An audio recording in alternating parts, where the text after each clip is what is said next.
Greg, before we went to break, we were talking about biblical books and how these self-empowering books were taken out.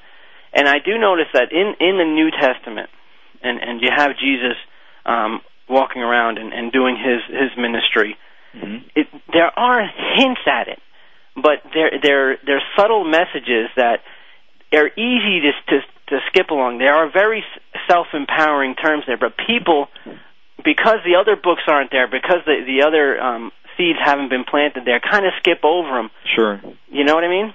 Oh, absolutely. You know, and it's. I think any of our listeners who have ever read our biblical text will have a sense that although it's a good text, it feels like something's missing, that's incomplete. And the best scholars, the best biblical scholars of our time, freely and openly admit that our biblical text, it's a good text, and it is incomplete. A perfect example is in the book of Genesis. In our King James Version, we've got about a sentence that talks about the origin of humankind. It says that, God created man from the dust of the earth, breathed the breath of life into the nostrils of man, and man became a living being, which is all accurate. But it's tremendously condensed. And when you go back into the original text before the edits, Steve, it's amazing that they were originally scrolls. These weren't bound books. And there's paragraph after paragraph, column after column in these scrolls that have now been recovered that talk about how we were created and how our souls are created separately from our bodies, and how the first bodies of humankind couldn't hold the power of God's light, what is called God's light, or the soul, or a higher consciousness or a higher dimension, or whatever language we want to use, that the body had to be the perfect recipe for our DNA, had to be discovered to hold that power in this world, and we miss all that. And this is, to me, part of the value of going back into the texts that were edited. And I wasn't in that council, and maybe there were good reasons, and maybe not, as to whether or not they were included in the actual biblical text. What I believe is whether they're in the Bible or not, they're valuable, and that we should have access to them for our own reading edification, just to flesh out the story, whether they're actually part of the Bible or not. Which was the original intent. I mean, these were written by people who were sharing this tradition. The actual edit was more of a political move.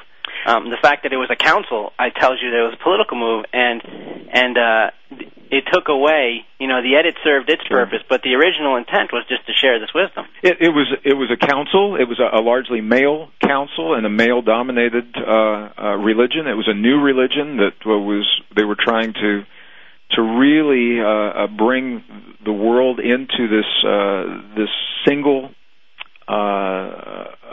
focus of this way of looking at things. And I've had the opportunity to read some of the letters from the bishops that were involved in this editing process, and even they, in their time in the 4th century, they questioned. They asked the question. They said, "What if this thing called the Bible catches on? And what if this new belief called Christianity gets popular? What are the implications of us taking this material out?" So we acknowledge that they were humans and that this has happened.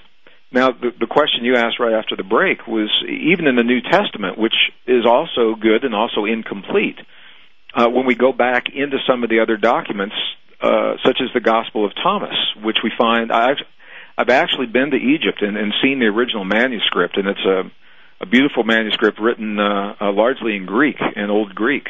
It's kind of like a best of Jesus. It is. It's as if someone were following Jesus, a scribe, and every time he said something, really cool, he said, "Master, say it again so I can write it down." Right. The words of Jesus. But what Jesus says when we go back into the Gospel of Thomas and other documents, these are not relegated only to Christian documents, but in the words that are so very clear, Jesus is telling us about prayer. And what he's saying is that prayer is a language that communicates with this intelligent energy that he calls the Father. And he says, when you want something in your life, if you want health, if you want abundance, his words are actually be surrounded. He says be. It's not what we do. Be surrounded. Be enveloped by these things so that your desire can be full. And when we be, that's the feeling.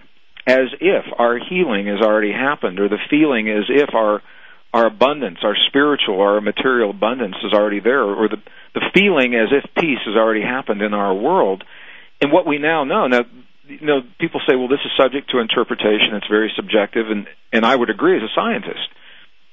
However, the flip side of this now is that our own science, under laboratory conditions, are validating these principles that when we feel a certain way in our bodies, not only does it change the chemistry inside of our bodies to create either healing or the opposite of the healing, it goes both ways, but that we literally change the atomic and the molecular structure of physical matter beyond our bodies through this language of human emotion.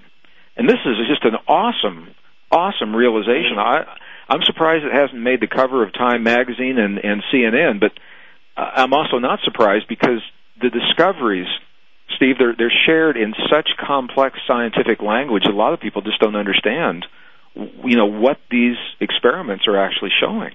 Which is why things like I was mentioning earlier, things like your book are so helpful.